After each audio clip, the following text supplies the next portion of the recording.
मजीद वल फुरक़ानिल हमीद। वइज़ा क़ील लहुम इत्तबिऊ मा अंज़लल्लाहु क़ालू बल नत्तबिऊ मा वजदना अलैहि आबाना। सूरह लुक़मान जो तर्जुमो ऐं तफ़सीर पढ़ूं पिया। अॼु आयत नंबर 21 आहे। हिन आयत में अल्लाह रब्बुल आलमीन मुशरिकीन जो हिकिड़ी हालत बयानु कई। उहा हालत छा आहे जो रब्बुल आलमीन फरमायो त जॾहिं हुननि खे चयो वञे थो त इत्तबिऊ मा अंज़लल्लाहु, उन शइ जी पैरवी कयो जेका शइ अल्लाह नाज़िल कई आहे। उन शइ जी पैरवी कयो जेका शइ अल्लाह नाज़िल कई आहे।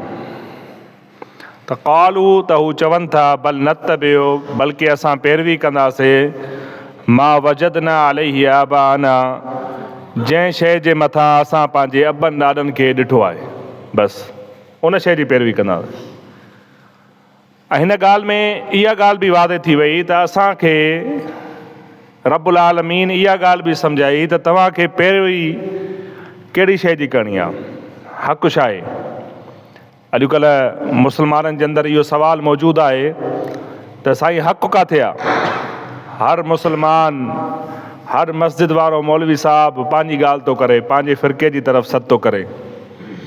त अल्लाह रब्बुल आलमीन क़ुरान मजीद में हक़ु बयानु करे छॾियो, इत्तबिऊ मा अंज़लल्लाहु, जेका शइ अल्लाह नाज़िल कई आहे उन जी पैरवी कयो, बसि हक़ु उहो आहे। बाक़ी दुनिया जो कोई बि इमाम, कोई बि पेशमाम ग़लति थी सघे थो, अल्लाह जो कलाम कॾहिं बि ग़लति नथो थी सघे, मुहम्मद रसूलुल्लाह सल्लल्लाहु अलैहि वसल्लम जो फ़रमान कॾहिं बि ग़लति नथो थी सघे। इत्तबिऊ मा अंज़लल्लाहु वाज़े हक़ु आहे, खुलियल हक़ु आहे त जेका शइ अल्लाह नाज़िल कई आहे उन जी पैरवी कयो। ऐं नाज़िल करदा अल्लाह जी शयूं, हिकु अल्लाह जो कलाम, ॿियो मुहम्मद सल्लल्लाहु अलैहि वसल्लम जो फ़रमान, वमा यंतिक़ु अनिल हवा इन हुवा इल्ला वहयु यूहा। रब्बुल आलमीन फरमायो त नबी सल्लल्लाहु अलैहि वसल्लम पंहिंजे तरफ़ खां कुझु बि न आहिनि ॻाल्हाईंदा, जेका शइ रब जे तरफ़ खां वही हूंदी आहे उहा ई ॻाल्हाईंदा आहिनि। त अल्लाह जे तरफ़ खां जेका शइ नाज़िल थियल आहे उन जी पैरवी कयो, बसि अॼुकल्ह जे मुस्लमाननि जे लाइ बि इहो ई दर्स आहे।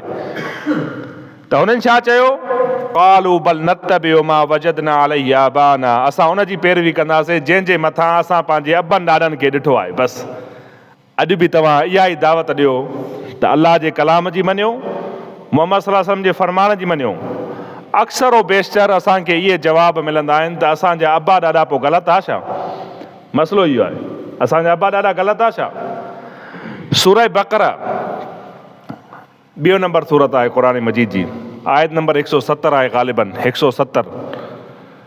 अल्लाह रब्बुल आलमीन उते बि इन ई ॻाल्हि जो तज़किरो फरमायो, वइज़ा क़ील लहुम इत्तबिऊ मा अंज़लल्लाहु क़ालू बल नत्तबिऊ मा अलफ़ैना अलैहि आबाना अवलौ कान आबाउहुम ला याक़िलून शय्अन वला यहतदून। जॾहिं उन्हनि खे चयो थो वञे त उन शइ जी पैरवी कयो जेका अल्लाह ताला नाज़िल कई आहे। नाज़िल करदा दीन उहो आहे जेको मथां खां अचे, दीन मथां खां ईंदो, अल्लाह जे तरफ़ खां ईंदो। त उन शइ जी पैरवी कयो जेका अल्लाह जे तरफ़ खां नाज़िल कयल आहे। त हू चवनि था असां उनखे मञींदासीं जेका असांजे अबा ॾाॾनि खे ॾिठोसीं। रब्बुल आलमीन उन जो जवाबु ॾिनो, अवलौ कान आबाउहुम ला याक़िलून शय्अन वला यहतदून, अगरचे हुननि जा अबा ॾाॾा न हिदायत जे हुजनि, न हुननि खे काई सम्झ हुजे, तॾहिं बि उन्हनि जी पैरवी कंदो। इहो त ॾिसो त असांजे अबा ॾाॾा हिदायत ते हुया या न हुया, अक़ुल शऊर वारा हुया या न हुया।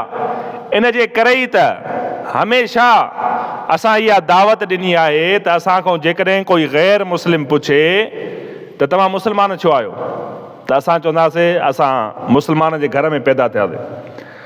ग़ैर मुस्लिम चवे त हाणे मुस्लमाननि जी ऑथेंटिक किताब ॾियो त जेका पढ़ी करे मां मुस्लमान थियां, इस्लाम खे सम्झां। त असां कहिड़ी किताब ॾींदासीं, क़ुरान मजीद ॾींदासीं न, क़ुरान मजीद ॾींदासीं न। ऐं उहो ग़ैर मुस्लिम असां खां पुछे त हीअ क़ुरान मजीद तव्हां पढ़ी करे मुस्लमान थिया, असां चवंदासीं न, असां अबा ॾाॾनि जे घरनि जे पैदा थियल आहियूं तॾहिं मुस्लमान थिया। त इहो ई दावत आहे त जेका शइ अल्लाह जे तरफ़ खां नाज़िल थियल आहे उन शइ जी पैरवी कंदो त हिदायत वारा थींदो।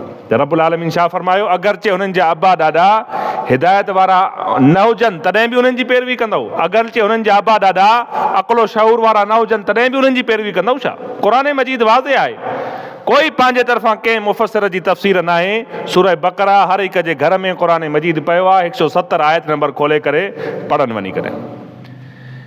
वरी हिते अलाह ताला छा फरमायूं अवलौ कान शैतान यदऊहुम इला अज़ाब सईर, अगरचे उन्हनि खे शैतान जहन्नम जी अज़ाब जी तरफ़ सॾु करे तॾहिं बि अबनारनि जी पैरवी कंदो। अल्लाह अकबर, तमामु वॾियूं ॻाल्हियूं आहिनि। रब्बुल आलमीन वाज़े अंदाज़ में, दड़के वारे अंदाज़ में सम्झो, तौबीख़ वारे अंदाज़ में सम्झो, फ़हम वारे अंदाज़ में सम्झो, जहिड़े बि तरीक़े सां रब्बुल आलमीन चाहे थो त पैरवी करणी आहे उन शइ जी। इत्तबिऊ मा अंज़ल अल्लाह, जेका शइ अल्लाह जे तरफ़ खां नाज़िल थियल आहे, हिकु अल्लाह जो कलाम आहे, ॿियो मुहम्मद सल्लल्लाहु अलैहि वसल्लम जो फ़रमान आहे। फरमायो वमन युस्लिम वजहहु लिल्लाहि वहुव मुहसिनुन, फरमायो जेको शख़्स पंहिंजे चेहरे खे मुती करे थो, झुकाए थो कंहिंजे तरफ़, अल्लाह जी तरफ़ पंहिंजे चेहरे खे झुकाए थो, रब जी तरफ़ पंहिंजी ज़ात खे झुकाए छॾे थो, निबड़त अख़्तियार करे थो। फरमायो वहुव मुहसिनुन, ऐं हू मुहसिन बि आहे इबादत जे अंदरि इहसान। जिब्राइल अलैहिस्सलाम जॾहिं इंसानी शक्ल में अची करे नबी सल्लल्लाहु अलैहि वसल्लम खां कुझु सवाल कया, उन्हनि मज़ा हिकिड़ो सवाल इहो बि हुयो त मल इहसान, इहसान छा आहे, एहसान छा आहे इबादत जे अंदरि। त नबी सल्लल्लाहु अलैहि वसल्लम फरमायो अल इहसान अन तअबुदल्लाह कअन्नका तराहु फ़इन लम तकुन तराहु फ़इन्नहु यराक। फरमायो एहसान इहो आहे त अल्लाह जी तव्हां इबादत ईअं कयो ॼण अल्लाह खे पंहिंजे साम्हूं ॾिसो था। इंसान निमाज़ में बीठो आहे, क़याम में बीठो आहे, रुकू में बीठो आहे, सजदे जी हालत में आहे, ईअं सम्झे त मां रब खे पंहिंजे साम्हूं ॾिसां थो। फरमाए जेकॾहिं इहा बि कैफ़ियत पैदा न थिए त इहो सम्झी छॾियो फ़इन्नहु यराक, त रब तव्हांखे ॾिसे थो। त फरमायो वमन युस्लिम वजहहु लिल्लाह, जंहिं शख़्स पंहिंजो चेहरो अल्लाह जे लाइ मुती ऐं फर्मा बरदार करे छॾियो, वहुव मुहसिनुन, ऐं उहो शख़्स एहसान कंदड़ बि आहे, इबादत ईअं थो करे ॼण रब खे पंहिंजे साम्हूं थो ॾिसे। जेकॾहिं इहा कैफ़ियत नथी पैदा थिएसि त रब उनखे ॾिसे थो, एतिरो कम अज़ कम इंसान जे अंदरि हुजे। फरमायो फ़क़द इस्तमसक बिल उर्वतिल वुस्क़ा, तहक़ीक़ उन मज़बूत रस्सीअ खे पकड़े छॾियो, मज़बूत रस्सीअ खे पकड़े छॾियो। मज़बूत रस्सी छा आहे? हीअ किताब क़ुरान मजीद, अल्लाह रब्बुल आलमीन जेको नाज़िल फरमायो, इहा मज़बूत रस्सी आहे। नबी सल्लल्लाहु अलैहि वसल्लम फरमायो तरक्तु फ़ीकुम अमरैन लन तदिल्लू मा तमस्सक्तुम बिहिमा, मां तव्हांजे विच में ॿ शयूं थो छॾे वञा, उनखे मज़बूतीअ सां पकड़े बीहंदव, कॾहिं बि गुमराह न थींदव। फरमाए पहिरीं शइ किताबुल्लाह, अल्लाह जो किताब, फ़ी हुदन व नूरुन, हिन किताब जे अंदरि हिदायत बि आहे, हिन किताब जे अंदरि रोशनी बि आहे। व हाज़ा हब्लुन ममदूदुन बैन समाई वल अर्द, ऐं फरमाए हीअ किताब ज़मीन ऐं आसमान जे विच में मज़बूत ॿधल रस्सी आहे। जेकॾहिं तव्हांखे अल्लाह ताईं पहुचणो आहे, हिदायत वठणी आहे, रब्बुल आलमीन सां पंहिंजो ताल्लुक़ मज़बूत करणो आहे, त हिन क़ुरान मजीद जो मुतालो कयो, क़ुरान मजीद खे सम्झो, क़ुरान मजीद खे पढ़ो ऐं क़ुरान मजीद जे मथां अमल करण जी कोशिशि कयो। फरमाए जंहिं को इहो शख़्स जंहिं अल्लाह जे लाइ पंहिंजे चेहरे खे मुती कयो, मुहसिन बि आहे, तहक़ीक़ उन शख़्स ॼण मज़बूत रस्सीअ खे पकड़े वरितो आहे।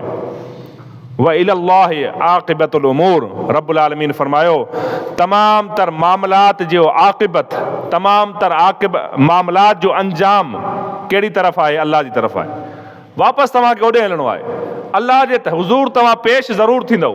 तमाम तर ही जेके मामला तव्हां दुनिया जे अंदरि अमल कयो था, इहे रब्बुल आलमीन जे साम्हूं पेश थींदा ऐं अल्लाह रब्बुल आलमीन फ़ैसिलो फरमाईंदो। अल्लाह रब्बुल आलमीन खां दुआ आहे अल्लाह रब्बुल आलमीन क़ुरान मजीद खे सम्झणु ऐं शरीयत जेका आहे क़ुरान ऐं हदीस उनखे तस्लीम करणु, उन जे मथां अमल करण जी तौफ़ीक़ अता फ़रमाए। व आख़िरु दावाना अनिल हम्दुलिल्लाहि रब्बिल आलमीन।